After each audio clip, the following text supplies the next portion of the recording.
Depois que a gente...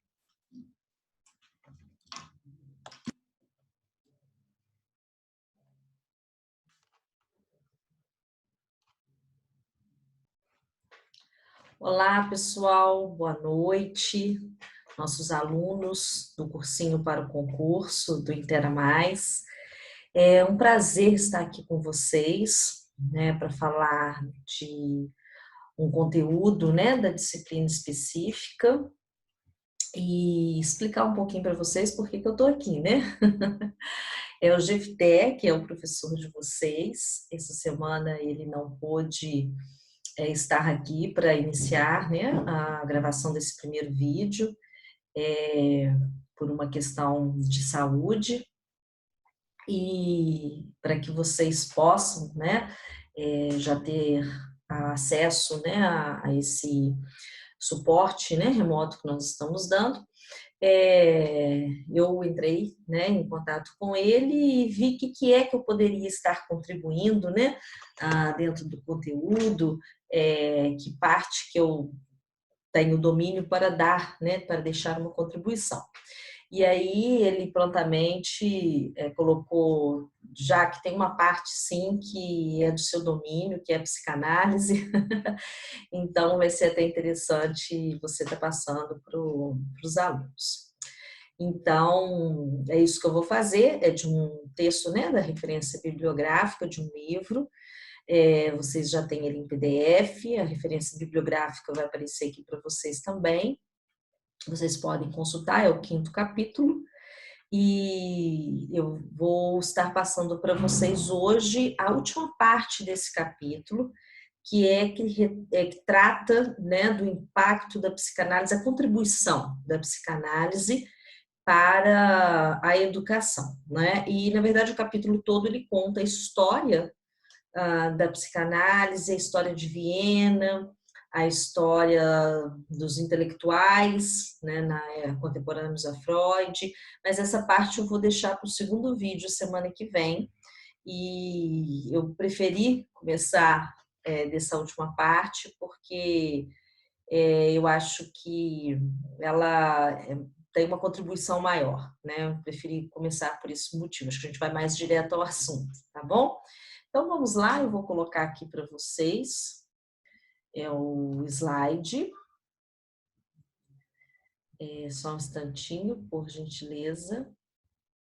Muito bem. Aí está para vocês, a gente vai iniciar. E aí gostaria, né, de convidar todos vocês que possam estar fazendo a leitura, não se contentarem apenas com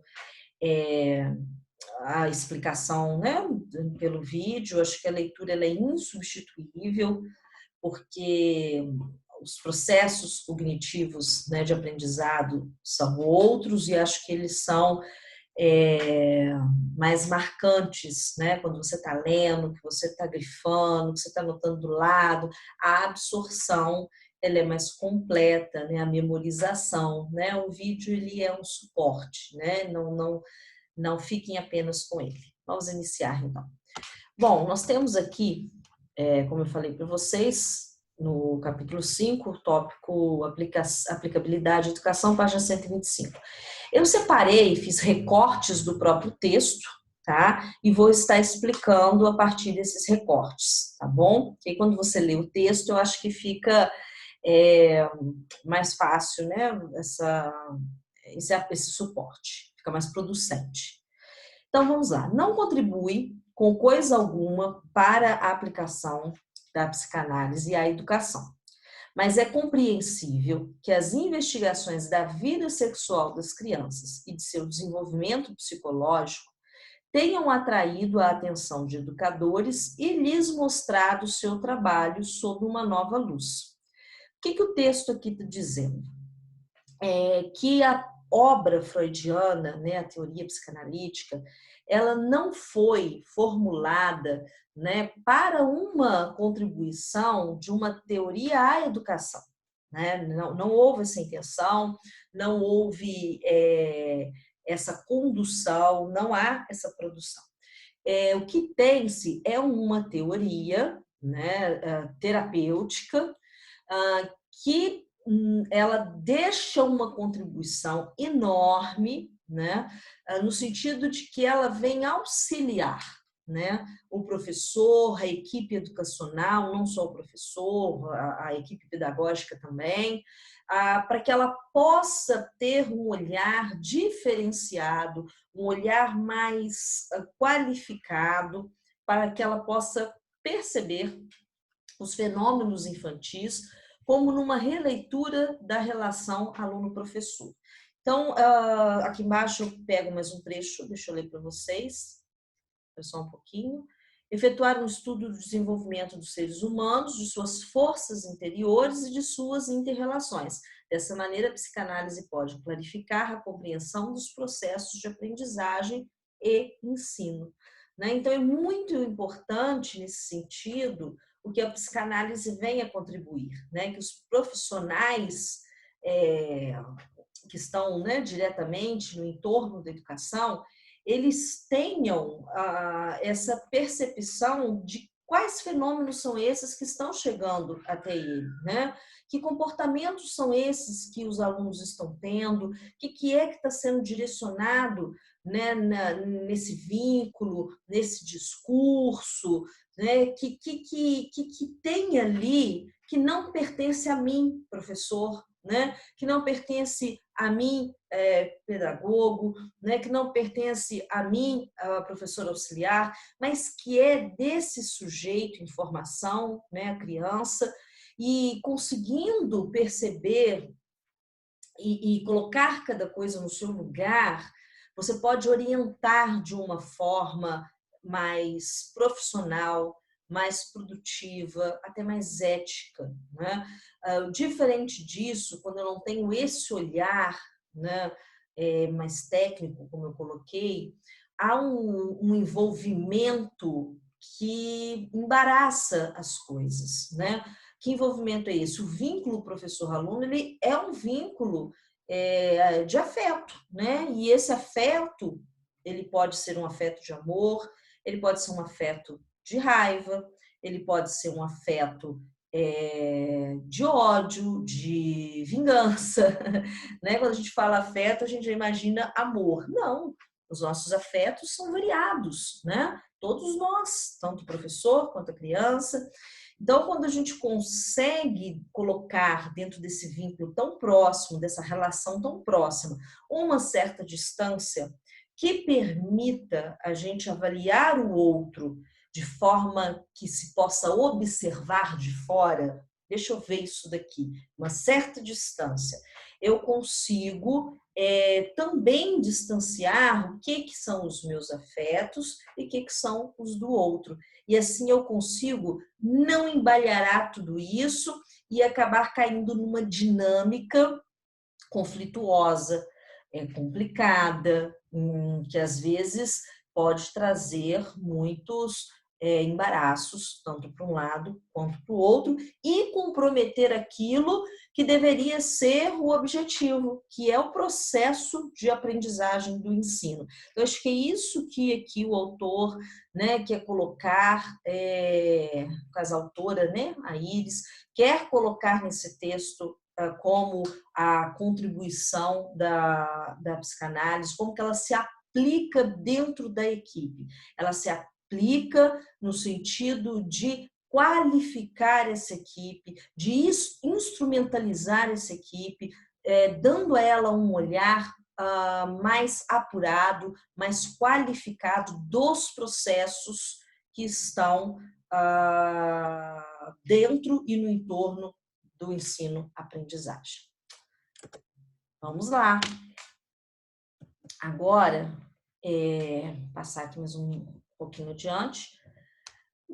Freud fez muitos textos no início da sua obra, voltado no início para suas descobertas de um aparelho psíquico. Temos a sua obra, as mais iniciais, o projeto, a metapsicologia, as obras voltadas para a histeria, que foi o primeiro contato dele com os casos clínicos e a interpretação dos sonhos, que é a grande obra da psicanálise, na compreensão desse psiquismo por aí vai. Porém, mais no final da vida de Freud, né, ele já tomado ali pelo câncer e já na luta, né, contra a doença, ele vai escrever alguns textos muito importantes, mas com aspectos de uma leitura mais social, né? E aí estão entre esses textos O Futuro de uma Ilusão, né, de 1927, que é um texto que ele trata mais do aspecto da religião, e O Mal-Estar na Civilização, que é um texto onde ele vai tratar do mal-estar que a civilização nos deixa, no sentido de não nos permitir, né, toda a satisfação pulsional. E esses dois textos, e principalmente esse Mal-Estar na Civilização, eu até vou ler aqui para vocês, né, um trecho, ele vai pontuar, ele vai descrever a importância da educação nesse processo de construção de um sujeito social, né, de um sujeito para viver em sociedade, né? Vamos ler então. Primeira tarefa da educação. Vamos tornar claro para nós mesmos qual a primeira tarefa da educação. A criança deve aprender a controlar seus instintos. É impossível conceder-lhe liberdade de pôr em prática todos os seus impulsos sem restrições. Por conseguinte, a educação deve inibir, proibir e suprimir. Eu não sei se é por uma questão de tradução, né, mas eu entendo aqui instinto, não no sentido de instinct, né, no alemão, que seria essa questão mais animal, né, voltada para a necessidade mais fisiológica, vamos colocar assim, né? Eu entendo isso aqui mais como triebe, que seria a pulsão, né? Então, quando Freud está dizendo aqui que os nossos impulsos não podem ser sem restrição, né? Não podemos ser dados à satisfação, sermos mediados pelo princípio de prazer o tempo todo, né? Queremos, logo temos, né? Não podemos ser assim. E o que nos faz não ser assim, né? Essa é a contribuição aqui desse texto dele. Quando somos educados, né? Quando recebemos a figura interdita, né? Aquela figura que barra, né? Que nos põe o não. E a educação, seja ela no ambiente familiar e no ambiente escolar, ela faz esse trabalho de inibir, proibir e suprimir. Claro que isso tem valores e intensificações que são culturais, né? São de cultura para cultura, de tempo para tempo, né? Isso tem suas alternâncias. Mas algo permanece, que é a função, né, de dizer para esse sujeito informação até onde ele pode ir, o que é bem-vindo, o que é aceito, o que não é, né? É um papel regulador, né? E aí, quando o sujeito se esbarra nessa inibição, nessa proibição, ele vai amadurecer, porque ele vai ter que criar, né, outras saídas, né, mais elaboradas, mais elevadas, né, como, por exemplo, a sublimação, né, onde que vão nascer figuras essenciais na nossa cultura, né? Grandes compositores, grandes músicos, grandes cientistas, grandes esportistas, né? Essas pessoas que canalizam, né, suas pulsões, sua libido em alguma tarefa que realmente tenha, né, um lugar, uma admiração no campo social, né? Um grande professor, um grande médico, né? algum destaque, né? Seria vamos colocar no campo até religioso, né? Tornar-se uma freira, um missionário, enfim, você dá possibilidades ao sujeito de não se tornar alguém que está ali só para satisfazer o seu eu. Agora, caminhando, mais uns trechos, tá? Que eu separei, mais alguns.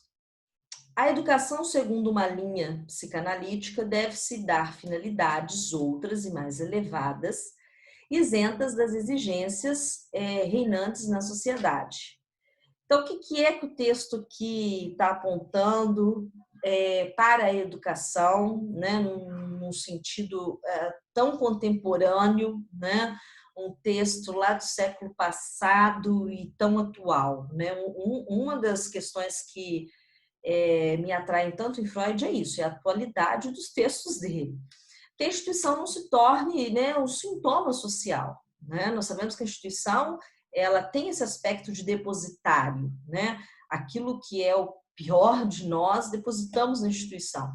E isso faz com que ela, ao invés de fazer aquilo que ela propõe dar conta, ela faz o contrário, né? Ela intensifica o problema, né? É algo contraditório. A gente vê isso muito em psicologia institucional, na figura, né, do seu principal autor, que é o Bleyer.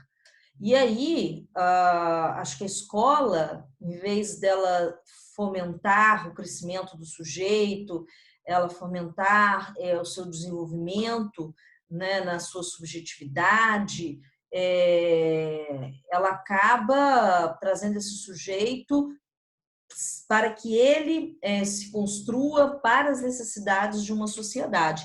Então, se a sociedade ela hoje deseja sujeitos alienados, a escola acaba sendo um lugar de produção de sujeitos alienados, né? Então, a escola ela precisa ter muito essa leitura crítica, né? O que é que o social está requerendo de nós? Né? E não seria o contrário, né, que deveríamos fazer ou não ceder. E nisso eu aposto muito na escola pública, né? Eu acho que a escola privada ela tem suas limitações por ela ser intermediada pelo dinheiro, né? Então eu acho que a escola pública ela é um lugar de haver essa isenção das exigências de uma sociedade. Bom, eu acho que uma boa leitura psicanalítica permite a gente localizar isso, uma boa travessia na psicanálise. A obra de Freud voltou-se dominantemente para a terapia, conforme eu falei para vocês no início. Ao estabelecer a analogia com a educação, ele diz, Freud, a educação e a terapêutica acham-se em relação atribuível uma com a outra. A educação procura garantir que algumas das disposições inatas da criança não causem qualquer prejuízo ao indivíduo ou à sociedade, né? A terapêutica entra em ação se essas mesmas disposições já conduziram ao resultado não desejado dos sintomas patológicos. A educação constitui uma profilaxia, ou seja, uma prevenção, né? Que se destina a prevenir tanto a neurose quanto a perversão. A psicoterapia procura desfazer o menos estável dos dois resultados e instituir uma espécie de pós-educação. Então, frigir dos ovos, o que Freud está falando? A educação ela vem primeiro, né? Ela chega antes no sujeito. Por isso, ela tem um lugar privilegiado, porque ela pega esse sujeito em formação, ela pega esse sujeito na sua condição mais plástica, né? Então, ela pode intervir num momento muito favorável, onde as intervenções têm mais impacto, né? Onde as intervenções elas são mais diretas na formação mesmo, né? Desse sujeito, na sua estrutura, enfim. Então, ele vai falar que ela é profiláctica, né? Já a terapia, ela vai vir mais num processo, vamos colocar assim, posterior. O que é que isso falhou? Onde é que esse processo deixou distorções, né? E aí a terapia vai entrar para que esse sujeito, já na sua maturidade, possa se aperceber disso, entender o que ele tem a ver com isso, né? Assumir a sua parcela de responsabilidade diante de quem se tornou e dar saídas para isso, sendo que esse sujeito já está pronto, né? Então, isso torna-se muito mais difícil, às vezes muito mais dolorido e muito mais lento também, né? Então, acho muito interessante nós localizarmos aqui, através da psicanálise, a importância do processo educacional, a importância da figura do professor, a importância dessas relações institucionais no campo da educação, né? Tanto no sentido do que ela pode produzir de positivo, né, de agregador, quanto aquilo que ela pode ser também uma mantenedora dos sintomas, das precariedades, né, das distorções político-sociais. E agora, mais um trechinho. Essa parte também achei interessantíssima, porque ela vai dizer de dois aspectos, né? Que o professor, né, que o educador, né, ele tem dois pontos, vamos colocar assim, né, dois lados que ele precisa dar conta. Um é que ele precisa trabalhar na neutralidade, como toda pessoa que faz ciência. E o educador trabalha com uma ciência, né, que é a pedagogia. Então, é necessário se portar dessa forma, que é a forma da neutralidade científica. Né? O que é essa neutralidade? É eu entender que eu tenho uma influência sobre o outro, que eu estou num lugar onde essa influência, esse lugar favorece, né, essa influência, mas que eu não posso usar esse lugar para que eu imponha as minhas ideias pessoais, para que eu conduza o outro de acordo com as minhas particularidades. Eu acho isso extremamente importante, né? Tanto de um lado quanto do outro, independente do que eu trago comigo de positivo e negativo, né? Eu preciso alcançar essa neutralidade, que é muito o papel do terapeuta, né? Eu estou ali para apoiar aquele sujeito na sua condição, na sua demanda, mas não num lugar de influenciá-lo dentro daquilo que eu sou. E, paralelo a isso, ele coloca que o educador precisa receber o outro de sua individualidade. Eu só consigo receber o outro se eu consigo a neutralidade. Né? Se eu chego com o meu ego na frente, eu não consigo receber o outro. Né? Então, acho que aqui mostra a seriedade do lugar do educador, aqui mostra o quanto o educador ele precisa de uma travessia, outra, que não é só a técnica pedagógica, que não é só o domínio de um conteúdo, mas que ele precisa de uma travessia enquanto sujeito, né? Uma travessia que, sinceramente, eu só acho que a gente alcança em análise. Para que ele consiga, né, recuar, né, enquanto sujeito, nas suas convicções, nas suas crenças, nos seus valores, e se doar como um lugar, né, para que o aluno chegue e coloque a si mesmo, e aí esse sujeito educador possa, a partir da leitura que ele fez, perceber o que é que precisa ser conduzido dentro do que esse outro sujeito é e dentro do que esse outro sujeito traz. Daqui a pouquinho isso fica um pouco mais perceptível para a gente. Deixa eu mudar aqui. O caráter identificatório na pedagogia e o caráter transferencial na relação pedagógica. Então, a identificação e a transferência, que são dois conceitos psicanalíticos, estão muito presentes na educação, né? Na verdade, tanto a identificação quanto a transferência, elas acontecem no laço, né? Do setting terapêutico, Mas elas não são específicas desse vínculo terapêutico, né? Tanto a identificação quanto a transferência, elas são comuns às relações, né? Ela, dentro da clínica, ela também chega, e ali elas são usadas dentro de um manejo, né? E aí a gente vai chamar de uma transferência específica, né? Uma transferência terapêutica, analítica, mas ela está aí na vida cotidiana, né? Lá a gente vai manejar de uma outra maneira, que é a maneira clínica. Mas o fenômeno é humano. Então vamos ler sobre a identificação. Que se processa no interior da escola, onde o aluno tem o desejo de tornar-se igual à pessoa admirada, de tornar o professor, seu conhecimento e suas qualidades parte de si próprio. Eu acho que isso é um dos processos mais ricos e intensos, né, de quando você está nesse lugar de transmissão, né? Eu vejo aqui na pele isso quando eu escuto dos meus alunos, né? Eu recebo isso com muito carinho, com muito respeito, né? Quando os alunos chegam e falam assim: quando eu crescer eu quero ser igual a você. Isso é de um processo identificatório, né? Não é de um processo de colagem, de copiar, não é isso. Dessa coisa mais genuína, de você ter uma referência, né? De você saber aonde você quer chegar, mirando a essas experiências através de alguém, né? Isso é muito sério, né? Isso é muito implicador, né, da responsabilidade de estar nesse lugar.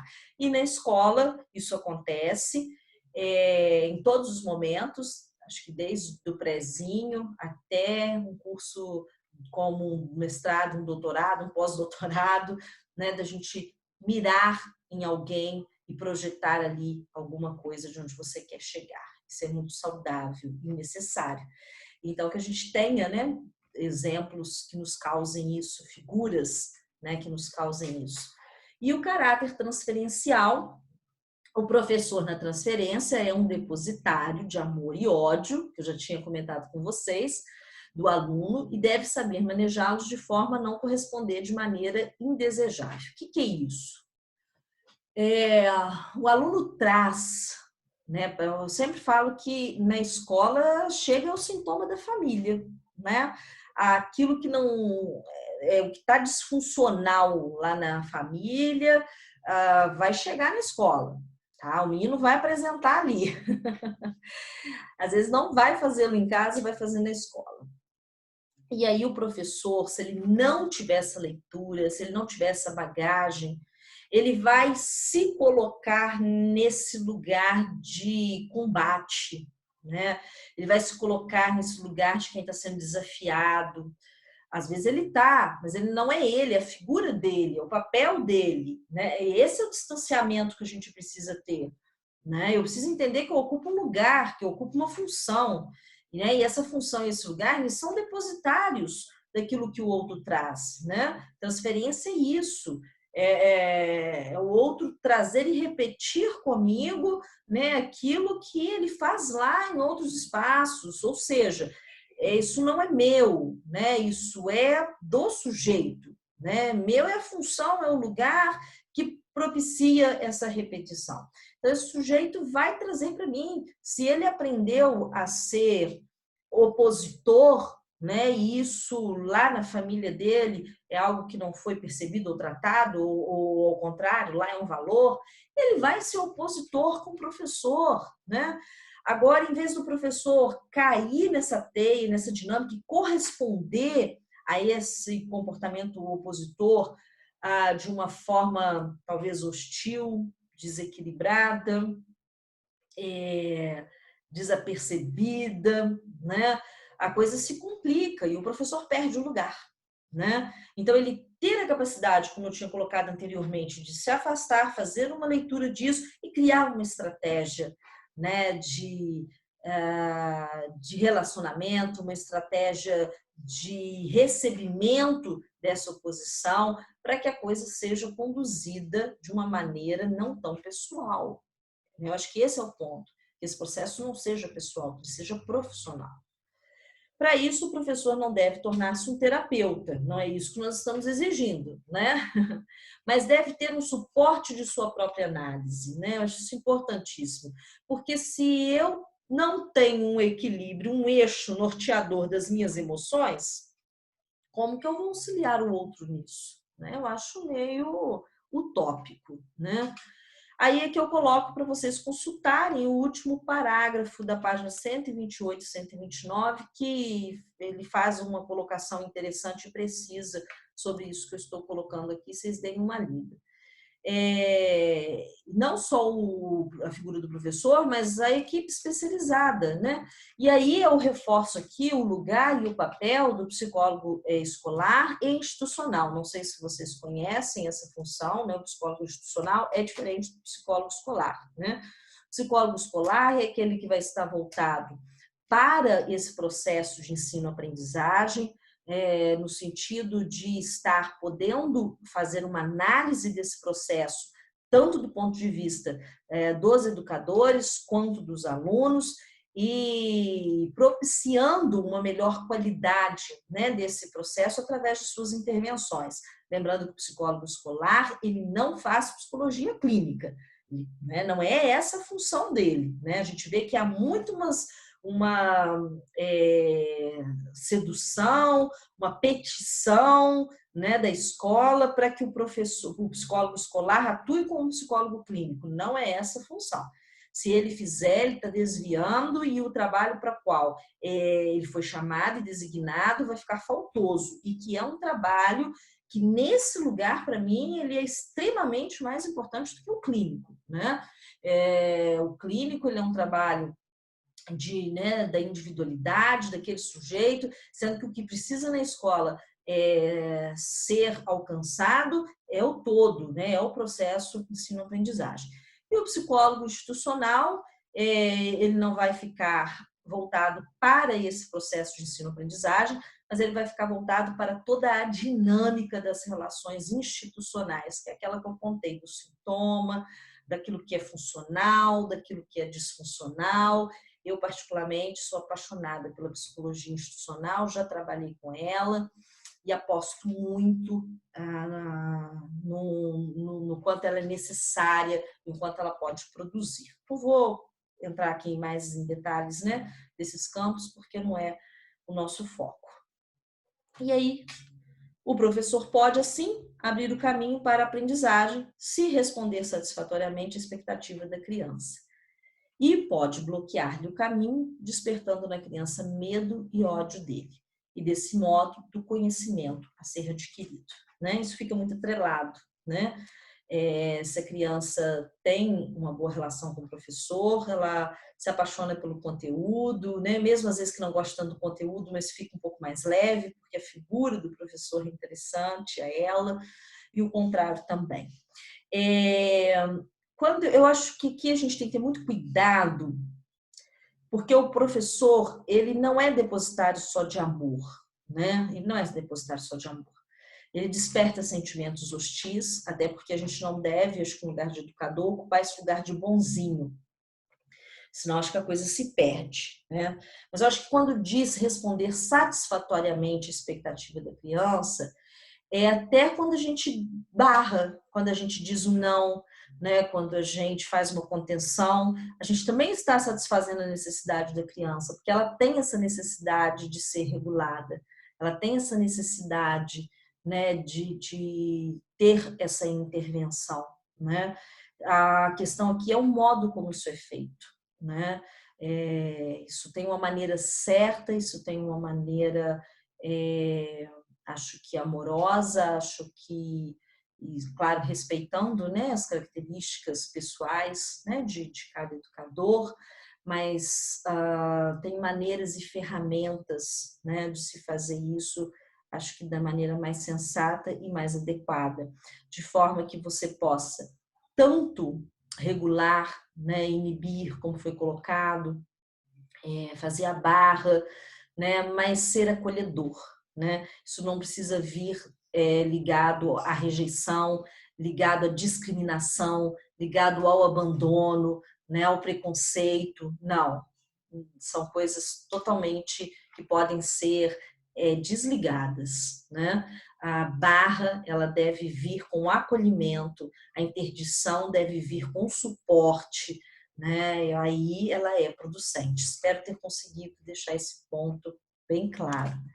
E para terminarmos, as fantasias das crianças são expressas no brinquedo e na fala, e o professor pode, desde a fase pré-escolar, ser orientado para lidar com elas. Os mecanismos de defesa amplamente usados pelas crianças devem ser identificáveis pelos professores. Tudo isso aqui é contribuição da psicanálise, né, que, se aplicada à educação, pode agregar muito, a fim de que elas possam auxiliá-las, retomando os problemas que as levaram a usar tais mecanismos e fazendo com que elas, as crianças, encarem esses mecanismos. A regressão, modo de lidar com uma ansiedade por um retorno às maneiras primitivas do consolo, deve ser percebida pelo professor a fim de que ele ajude o aluno a superar suas dificuldades. Regressão, né, também é um dos mecanismos de defesa, né, quando nós agimos, né, com formas infantis, né, e a criança faz isso também. Às vezes ela está com mais idade e ela age com maneira anterior ao seu processo, né? Ela não está mais numa idade, por exemplo, de fazer manha, e ela vai fazer, né? Então, essa regressão, ela está ali porque a criança está sendo desafiada a lidar com alguma coisa que ela não está conseguindo fazer da melhor maneira, né? Então, o que é que está levando a criança a agir dessa forma? Né? Muito mais do que o comportamento, qual que é a causa, né? E qual que é a emoção, né? E se ficarmos tratando só ali do comportamento, a coisa fica superficial. Então, o que é que está gerando essa saída da criança, né, regressiva, e quais as outras formas que essa criança tem para lidar com isso e poder apresentar para ela. E outros tantos mecanismos de defesa, né, como a negação, né, eu acho que é um dos muito presentes também, por aí vai. E as fantasias, que eu acho a riqueza, né, da nossa vida psíquica e que é tão forte na infância, mas não é exclusivo dela, e que faz com que a gente, às vezes, precise fazer a leitura disso pelo lúdico, né? A criança, às vezes, ela não vai sustentar alguma questão no discurso, né? Num diálogo, aquela coisa da bronca, né? Não, às vezes a gente ali você só vai silenciar. Barrar não é silenciar, né? E aí, quando fala aqui das fantasias, eu penso o quanto que esse processo ele é rico, ele é complexo, né? Você ter o momento dos jogos, né? Que é a educação física, jogos físicos, mas também de grupo, e outros jogos que você pode ter com as crianças, né? Que não são nem da educação física, mas em sala, que você ponha a criança para, brincando, falar de si, das suas fragilidades com o outro, direcionadas ao outro, né? E ali você possa ir fazendo intervenções, né? Que riqueza que é isso, né? Que não seja um brincar por brincar, que não seja um brincar de queimar energia, né? Mas que seja um brincar de elaboração e de intervenção. Muito rico, muito delicioso, né? Gostei muito do texto, gostei muito de estar aqui produzindo com vocês, né, um pouquinho. Depois eu vou gravar para vocês o restante, né, o início desse capítulo. E o GFT semana que vem também já estará aí com vocês. Então, vocês vão receber a continuação desse vídeo, mais o do GFT. Então, tem bastante trabalho para vocês. Bom trabalho, né? Que é esse de adquirir conhecimento, tá? Um abraço enorme, bons estudos para vocês. Se preparem, se organizem, né? Para que quando a gente retornar fisicamente, vocês já estejam num ritmo tão bom e já com um conteúdo trabalhado, que essas aulas presenciais vão render assim algo maravilhoso, tá bom? Tchau!